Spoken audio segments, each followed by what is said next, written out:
ಆಚಿ ಮಸಾಲ. ಎಂತ ಅಡಿಗೆಯ ರುಚಿಯಾಗೋ ರಹಸ್ಯವು 20 ರೂಪಾಯಿ. ನಮ್ಮ ಜೊತೆ ಮಾತನಾಡೋದಕ್ಕೆ ಕಾಂಗ್ರೆಸ್ನ ಶಾಸಕರು ಅಂತ ರಂಗನಾಥ್ ಅವರು. ರಂಗನಾಥ್ ಅವರು ಇವತ್ತು ಎತ್ತಿನ ಗಾಡಿ ಮೇಲೆ ಬಂದಿದ್ದಾರೆ. ರಂಗನಾಥ್ ಅವರು, ಏನಿದು ಎತ್ತಿನ ಗಾಡಿ ಪ್ರದರ್ಶನ, ಯಾವ ಕಾರಣಕ್ಕೋಸ್ಕರ? ಸಾಮಾನ್ಯವಾಗಿ ವಿರೋಧ ಪಕ್ಷದವರು ಮಾಡ್ತಾರೆ, ಇದು ಹೇಗೆ?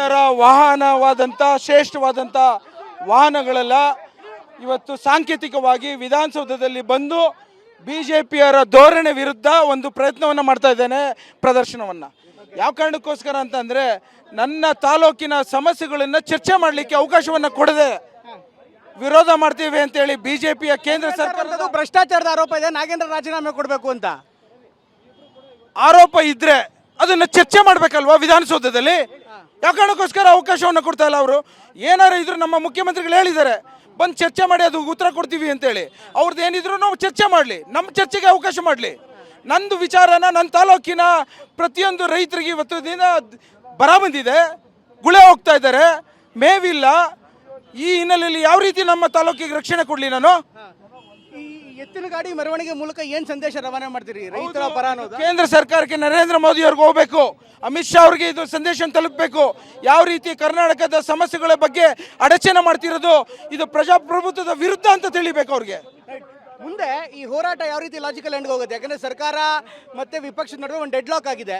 ನೀವು ಈ ಧರಣಿ ಮಾಡೋ ಮೂಲಕ ಅದರಿಂದ ಏನಾದ್ರು ರಿಸಲ್ಟ್ ಸಿಗತ್ತೆ ಅನ್ಸುತ್ತಾ? ಇವತ್ತು ನನಗೂ ಅರ್ಥ ಆಗ್ತಿಲ್ಲ ಏನು ಮಾಡೋದು ಅಂತ. ನನಗೆ ಚರ್ಚೆ ಮಾಡೋಕ್ಕೆ ಅವಕಾಶ ಕೊಡೋದೊಂದೇ ನನಗೆ ಅವಕಾಶ ಇರೋಂಥದ್ದು. ಇದು ನಾನು ಒಬ್ಬ ಶಾಸಕನಾಗಿ ನನ್ನ ಕೈಲಾದಷ್ಟಿನ ಪ್ರಯತ್ನವನ್ನು ಮಾಡ್ತಾ ಇದ್ದೇನೆ. ಮೊನ್ನೆ ಗಾಂಧಿ ಸ್ಟ್ಯಾಚ್ಯೂ ಮುಂದೆ, ಪ್ರತಿಮೆ ಮುಂದೆ ಕೂತ್ಕೊಂಡು ಪ್ರತಿಭಟನೆ ಮಾಡೋದು.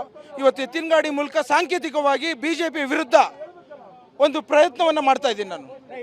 ಧನ್ಯವಾದ. ರೈಟ್, ಇದು ರಂಗನಾಥ್ ಅವರು ಹೇಳ್ತಾ ಇರೋದು. ಮತ್ತು ಅದೇ ರೀತಿ ನೋಡ್ತಾ ಇದ್ದೀರಾ, ಎಲ್ಲರೂ ಕೂಡ ಈಗಾಗಲೇ ಈ ಭಾಗಕ್ಕೆ ಬರ್ತಾ ಇದ್ದಾರೆ, ಎಲ್ಲರೂ ಮಾತಾಡ್ತಿದ್ದಾರೆ. ನಮ್ಮ ಜೊತೆ ಮಾತನಾಡೋಕ್ಕೆ MLC ಅವರು ಇದ್ದಾರೆ, ಏನು ಹೇಳ್ತಾರೆ ನೋಡೋಣ. ಹಾಗೆ ಬೇರೆ ನಾಯಕರು ಕೂಡ ಈ ಭಾಗಕ್ಕೆ ಬರ್ತಾ ಇದ್ದಾರೆ. ಬಹುಶಃ ಈ ಎತ್ತಿನ ಗಾಡಿ ಮೂಲಕ ಕಾಂಗ್ರೆಸ್ನ ಶಾಸಕರು ಒಂದು ಸಂದೇಶವನ್ನು ಕೊಡುವಂಥ ಪ್ರಯತ್ನವನ್ನು ಮಾಡ್ತಾ ಇದ್ದಾರೆ. ಈಗಾಗಲೇ ಅನೇಕ ಕಾಂಗ್ರೆಸ್ ನಾಯಕರು ಕೂಡ ಬಿಜೆಪಿ ವಿರುದ್ಧ ಮಾತನಾಡ್ತಿದ್ದಾರೆ. ಈಗ MLC ಅವರು ಇದ್ದಾರೆ. ಸರ್, ಏನು ಸಂಕೇತ ಸರ್ ಈಗ ಎತ್ತಿನ ಗಾಡಿ ಮೆರವಣಿಗೆ? ಇದು ಇವತ್ತು ಇಡೀ ರಾಜ್ಯದಲ್ಲಿ ನಾವು ಶತಮಾನದ ಇತಿಹಾಸದಲ್ಲಿ ಕಂಡರಿಯದ ರೀತಿಯಲ್ಲಿ, ಕಂಡರಿಯದ ಕೇಳರಿಯಂತ ಒಂದು ಬರಗಾಲವನ್ನು ನಾವು ನೋಡ್ತಾ ಇದ್ದೀವಿ. ಬರಗಾಲವನ್ನು ಬರಗಾಲವನ್ನು ನಾವು ನೋಡ್ತಾ ಇದ್ದೀವಿ. ಬರಗಾಲದಲ್ಲಿ ಸಂದರ್ಭದಲ್ಲಿ ಇವತ್ತು ಎಲ್ನಿನೋ ಎಫೆಕ್ಟ್ ಅಲ್ಲಿ ಒಂದು ಶತಮಾನದಲ್ಲಿ ಇಂಥ ಬರಗಾಲ ನೋಡಿರಲಿಲ್ಲ. ಬಿಜೆಪಿಯವರು ಹೋಗಿ ಸಮೀಕ್ಷೆ ಮಾಡಿದ್ದಾರೆ. ಅಶೋಕ್, ಛಲವಾದಿ ನಾರಾಯಣ ಸ್ವಾಮಿ ಅವರು ಎಲ್ಲರೂ ಹೋಗಿ ತಾಲೂಕುವಾರು ವಿಮರ್ಶೆ ಮಾಡಿದ್ದಾರೆ. ಅಲ್ಲಿ ಜನ ಅವ್ರ ಮುಂದೆ ತೋಡ್ಕೊಂಡ್ರಲ್ಲ ದುಃಖ ದುಮ್ಮಾನ, ಅದನ್ನ ಹೇಳೋದಕ್ಕೆ ವೇದಿಕೆ ಯಾವುದು? ಅಧಿವೇಶನ ತಾನೆ.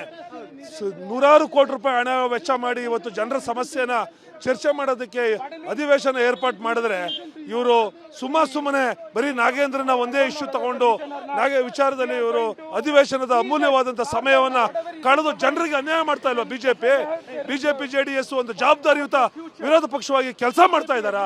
ಇವರಿಗೆ ಜನ ಈಗಾಗಲೇ ಇವ್ರನ್ನ ಕೆಳಗಿಳಿಸಿದ್ದಾರೆ ಅಧಿಕಾರದಿಂದ. ನೀವು ಯೋಗ್ಯರಲ್ಲ ನೀವು ಅಧಿಕಾರ ಮಾಡಲಿಕ್ಕೆ ಅಂತಕ್ಕಂಥದ್ದನ್ನ ಇದನ್ನೆಲ್ಲ ಜನ ನೋಡ್ತಾ ಇದ್ದಾರೆ. ಮುಂದಿನ ದಿನಗಳಲ್ಲಿ ಇವರನ್ನ ಪೂರ ತಿರಸ್ಕಾರ ಮಾಡ್ತಾರೆ. Thank you. ಇದು MLC ಆಗಿರುವಂತಹ ರವಿ ಅವರು ಹೇಳ್ತಾ ಇರುವಂತಹ ಮಾತು. ಕ್ಯಾಮರಾಮನ್ ರಮೇಶ್ ಜೊತೆ ಪ್ರಮೋದ್ TV9 ಬೆಂಗಳೂರು.